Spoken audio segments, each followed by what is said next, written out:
વાલા પરમ ભગવદીયોનો, વાલા શ્રોતા મિત્રોનો, શ્રીજી મનના અવલૌકિક સત્સંગમાં ભાવભર્યું સ્વાગત કરું છું.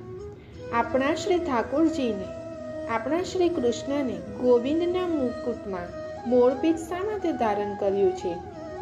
જગતગુરુ ભગવાન શ્રી કૃષ્ણનું મનમોહક સ્વરૂપ ભક્તોને આકર્ષે છે, પરંતુ શ્રી કૃષ્ણના મુકુટ પર રહેલું આકર્ષક મોરપીંછ ભગવાનના અદ્ભુત સ્વરૂપની યશ કલગીમાં ઉમેરો કરે છે.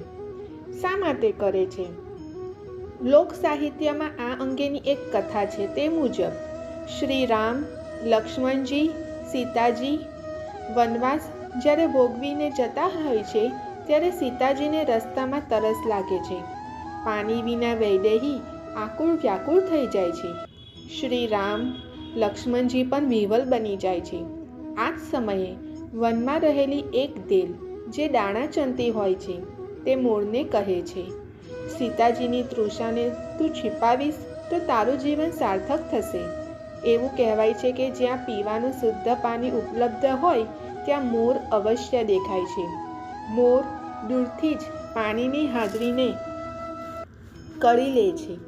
દેલની વાત માનીને મોરે શ્રી રામ, લક્ષ્મણજી તથા સીતાજીને ઈશારાથી જણાવ્યું કે તમે મારી પાછળ ચાલ્યા આવો.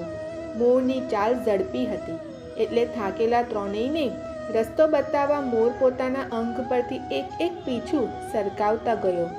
આ પીછાઓને નજરમાં રાખીને ત્રણેય આગળ વધતા ગયા.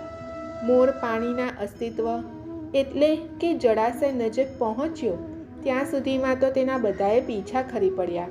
ત્રણેયે જળાશયમાંથી શુદ્ધ પાણી પીધું અને તૃષા છુપાવી. આ સમયે મોર અંતિમ શ્વાસ લઈ રહ્યો હતો. પીછા વગરના મોરની દશા જોઈ પ્રભુ શ્રી રામ પરિસ્થિતિ પામી ગયા. તેમને મનમાં વિચાર્યું કે મોરનો બદલો સી રીતે વાળવો. શ્રી રામે મોરને કહ્યું, મોર, તારા ઉપકારનો બદલો હું આ જન્મમાં નહીં પણ આવતા જન્મમાં શ્રી કૃષ્ણ અવતારમાં ચોક્કસ વાળીશ.